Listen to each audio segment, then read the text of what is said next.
आप सभी का। मैं हूं आपके साथ आस्था कौशिक।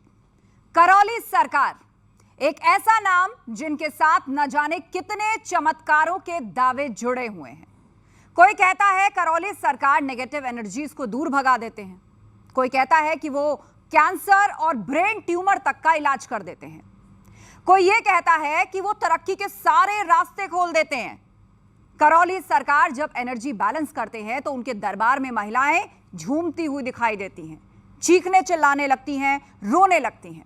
आखिर क्या होता है ये एनर्जी बैलेंस और क्या होता है शिव बैलेंस, और बिना डॉक्टर के कैसे हो जाता है बड़े से बड़े रोगों का इलाज और इसका दावा? इन तमाम सवालों पर चर्चा के लिए आज हमारे साथ खुद स्टूडियो में मौजूद हैं करौली सरकार। जोरदार तालियों के साथ बहुत बहुत स्वागत है आपका हमारे स्टूडियो में।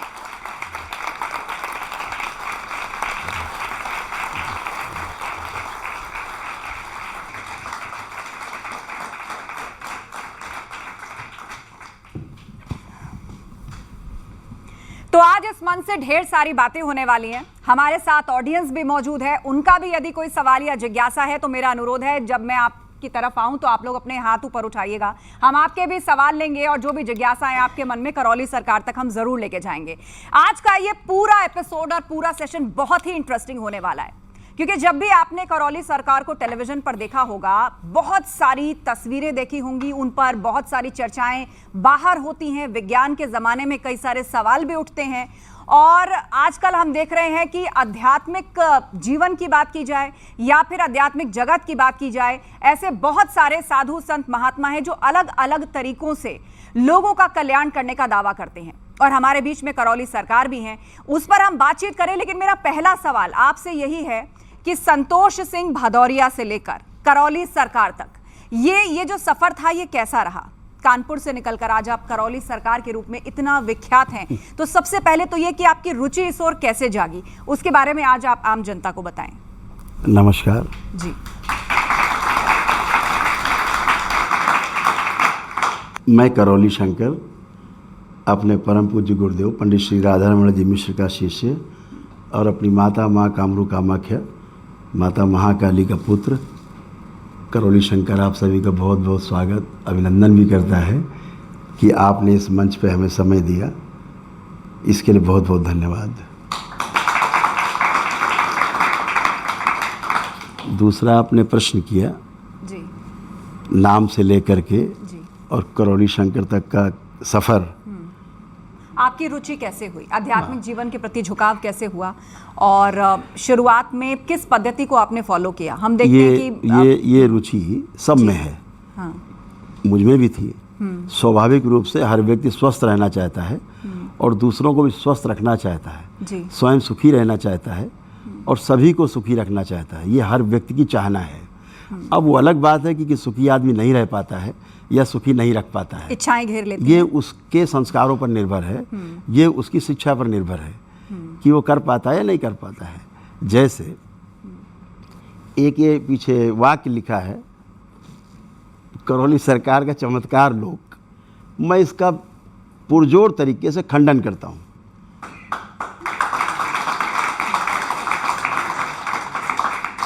इस पूरे संसार में, इस पूरी सृष्टि में चमत्कार नाम की कोई वस्तु नहीं, रहस्य नाम की कोई वस्तु नहीं,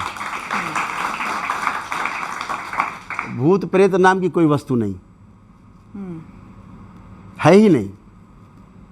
इसका मैं जोरदार खंडन करता हूं और मैं आपको प्रमाण देता हूं। ये हमारे द्वारा लिखी गई पुस्तकें हैं 2020 में, आप इसको कोड कर सकते हैं, बाद में आप दिखा सकते हैं कि जो पहला ही हमारा पेज है जिस पर कि इस बात का इंग्लिश और हिंदी वर्जन दोनों है, जिस पर कि उद्घोषणा है।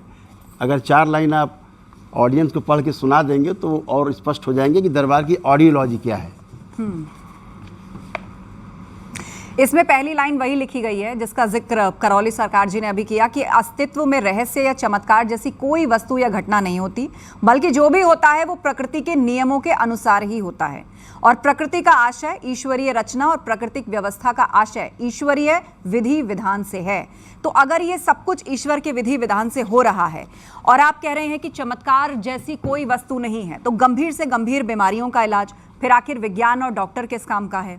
आप एनर्जी की बात करते हैं, आप पितरों से मुक्त कराने की बात करते हैं, तो फिर ये सब क्या है? हाँ, ये विधि है जी, ये एक ईश्वरीय व्यवस्था है। जैसे हमारा भौतिक शरीर है जी, तो इसको जो हमारा अभौतिक शरीर है वो चला रहा है। अगर जिन लोगों ने इस पर ध्यान दिया है कि केवल ये शरीर ही जो दिख रहा है ये नहीं है, इसके पीछे वो भी है जो इसके अंदर रह करके सुन रहा है, इसके अंदर रह के देख रहा है, इसके अंदर से ही सारे कार्यक्रम कर रहा है, उसके अनुसार ये शरीर चलता है। अगर वो ये देख पाता है तो उसको चमत्कार नहीं लगता है। जो शरीर मान के ही जी रहा है वो चमत्कार में जीता है, रहस्य में जीता है। और जो शरीर और उसके साथ जो व्यवस्था है जीवन की, जो जीवन है जिसे हम कहते हैं, आप चेतना और आत्मा की बात कर रहे हैं? हाँ, अगर हम बात करेंगे वो थोड़ा विषय इस तरह का है, उसमें लंबा समय चाहिए होगा। हम छोटी सी बात करते हैं। एक संगठन है जिसको हम जीवन कहते हैं। जीवन संगठन का अर्थ है दरबार के अनुसार आत्मा, बुद्धि, चित्त, वृत्ति और मन। ऐसे 5 चीज़ों का जो संगठन है उसको हम जीवन कहते हैं जी। और ये जीवन ही शरीर को चलाता है। ये हम लोग समझ सकते हैं। तो और ये जीवन का लक्ष्य है सुखी रहना। हर व्यक्ति सुखी रहना चाहता संसार में। एक व्यक्ति आपको ढूंढे नहीं मिलेगा जो ये कहे कि नहीं साहब हम तो दुखी रहना चाहते हैं। और सुखी नहीं रहना चाहता, वो निरंतर सुखी रहना चाहता है, कंटिन्यू हैप्पीनेस। कभी नहीं कि हाँ सुख हो और दुख हो, ऐसा कुछ नहीं। अच्छा, हाँ, कुछ तस्वीरें हैं ये पीछे चल रही, मैं चाहूंगी कि लोग भी देखें और आप भी एक बार देखें। ये बहुत सारे फॉलोअर्स हैं, ये बहुत सारे डिवोटीज हैं आपके, और आपके दरबार में ऐसी बहुत सारी महिलाएं आती हैं। हमने देखा है कि वो अचानक रोने लगती हैं, चिल्लाने लगती हैं और लेट जाती हैं ज़मीन पर। ये सब क्या है? इम्बैलेंस है। किस तरह का इम्बैलेंस? एनर्जी का। ये एनर्जी का जो हमारे अंदर है उसका इम्बैलेंस है। जैसे आप लोग एक शब्द हमेशा पूछते हैं, ये देखिए महिला इस तरह लेटी जैसे आप लोग हमसे हमेशा पूछते हैं अक्सर ये बैलेंस क्या शब्द आप प्रयोग करते हैं, पूछते हैं, आपके मन में भी होगा। तो बैलेंस हम लोग एक कार्यक्रम चलाते हैं, दरबार एक कार्यक्रम चलाता है जीरो बैलेंस के नाम से। वो ध्यान साधना का कार्यक्रम है जो हमारे मिश्री मठ से संचालित होता है जी। साधकों के लिए है, ध्यान और साधना करने वाले लोगों के लिए जीरो बैलेंस प्रोग्राम है। लेकिन ये जो आम लोग बैठे हैं, क्या ये लोग भी ध्यान और साधना कर सकते हैं? क्या ये इतना आसान है? अभी करा सकते हैं। अच्छा, हाँ, 1 मिनट में करा सकते हैं। करा कर दिखाइए। कोई है वॉलंटियर करने के लिए? सारे करें, सारे करें। चलिए, मैं आपसे अनुरोध करती हूँ आप भी आ जाएं और एक किसी पुरुष से अनुरोध करती हूं। जहाँ बैठे वहीं बैठे अच्छा, रहें। ठीक है, वहीं बैठे आप रहें। देखिए हाँ। उस ध्यान साधना का प्रभाव क्या पड़ता है। Energy balance. हाँ, देखिए कैसे होता है। ठीक है, आप सभी लोग एक बार नेत्र बंद कर लें, सभी लोग। नहीं, कुछ नहीं कर रहा, हाथ नहीं, हाथ अपने ही जोड़ने है ना, एक बार के लिए। और नेत्र बंद करें और अपना ध्यान जहाँ पर भी आपको केंद्रित करना है कर लें। अक्सर लोग आज्ञा चक्र पे करते हैं, मस्तक पे बीचों बीच जहाँ माताएं हमारी बिंदी लगाती हैं, आप कर लें। क्या आंख बंद करके आज्ञा चक्र की तरफ, यानी माथे के बीचों बीच देखना होता है? माताएं बिंदी लगाती है, आप ध्यान करें वहाँ पर और आप ये पाएंगे दरबार के एनर्जी का आपको प्रभाव ये दिखेगा कि ना तो ये भूतकाल में जा सकते हैं ना भविष्य में जा सकते हैं। कुछ लोगों को बहुत तेज मसल टेंशन फील हाँ, होता है वहाँ पर। आप भी कर सकते हैं। देखिए ना, आप भूत में भविष्य कहीं नहीं जा सकते। आप टेक ऑफ नहीं कर सकते। या तो तेज रोशनी दिखती है या मसल टेंशन या कुछ दर्द महसूस होता है। परिणाम दिखाऊंगा। कितनी देर तक आंखें बंद रखनी होंगी? बस अभी हो रही 10 सेकेंड। अच्छा, 3 बार बोलेंगे सभी लोग, ओम नमः शिवाय।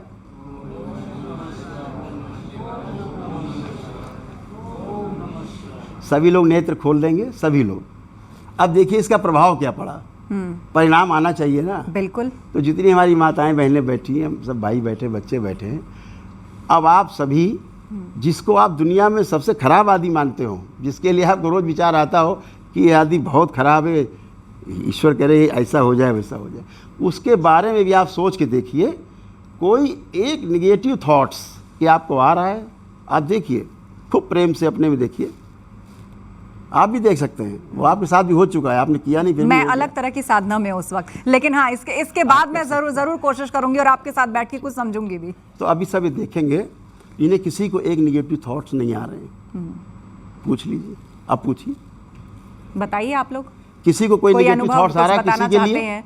और साइंटिफिकली भी किसी के अंदर कोई सवाल उठ रहा है तो आप पूछ सकते हैं। शांति है, कोई निगेटिव थॉट्स नहीं आ रहे हैं।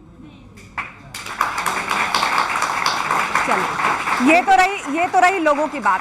आपने लोगों को ध्यान का मार्ग दिखाया, बिल्कुल आपने ध्यान का मार्ग भी दिखाया, उनको अनुभव भी कराया। लेकिन एक जिज्ञासा जो सबके अंदर है वो ये कि पहली बार जीवन में आपने कब ध्यान लगाया था? क्या कोई गुरु थे आपके, या स्वयं से आपने अपनी इस जर्नी को शुरू किया? किस उम्र में आपने पहली बार ध्यान लगाया? ये जर्नी चलती ही रहती है, शरीर इसमें रोक टोक नहीं है।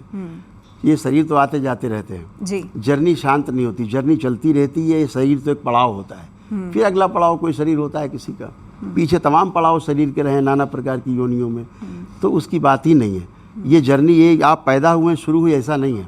ये जर्नी वहाँ से शुरू हुई जहाँ पीछे आपकी छूटी थी पिछले जीवन काल में, तो ये वहाँ से शुरू होती है। ये तो पैदाइश ही रहता है, पूत के पाँव कहते हैं ना, पालने में दिख जाते हैं। यानी बहुत कम उम्र में आपने ध्यान की तरफ बिल्कुल, आपका रुझान रहा। तो परिवार को आपने कब बताया इस बारे में? परिवार तो मेरा जानता ही था कि हम उस ओर हैं। फिर क्या कोई गुरु मिले आपको, या खुद से आपने चिंतन शुरू किया? हमारे गुरुदेव पंडित श्री राधारमण जी मिश्र हमको मिले 16 वर्ष की उम्र में जी, और जिनके साथ मेरा रहना हुआ।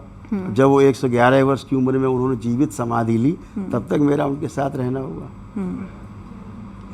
तो ये जो अध्यात्म और ध्यान का मार्ग आपने पकड़ा, आमतौर पे लोगों के अंदर होता है कि जो साधु सन्यासी हैं वो बहुत कठिन तपस्या करते हैं, भौतिक जीवन से दूर हो जाते हैं, सांसारिक जीवन से दूर हो जाते हैं।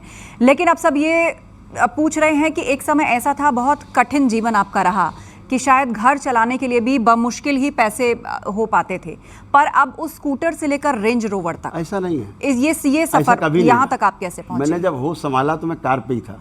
अच्छा। हाँ, अब लोग, अच्छी बात है, वो अलग बात है कि मेरे पिता की थी, लेकिन सब कुछ था जी, अच्छे से जीवन यापन था, किसी से मांग के नहीं खाते थे तब भी कोई शौक नहीं थे।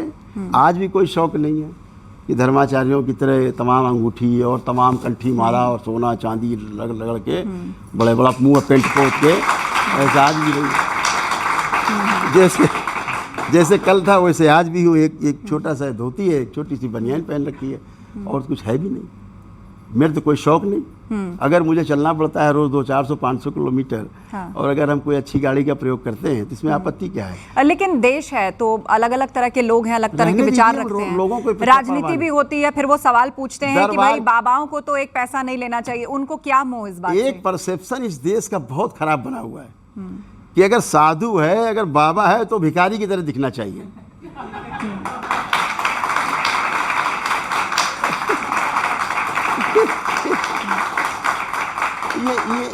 ये कौन सा परसेप्शन बन गया है?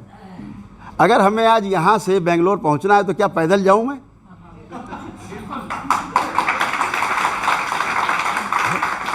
तो अगर मैं भारत में उपलब्ध जितनी आधुनिक व्यवस्थाएं हैं ट्रैवल की, अगर उसका हम सदुपयोग करते हैं तो उसमें तो हमारी तारीफ होनी चाहिए। ये लोग अभी हम पैदल चलने लगेंगे तो लोग कहेंगे साहब ये तो बेवकूफ़ आदमी पैदल ही चल रहे हैं।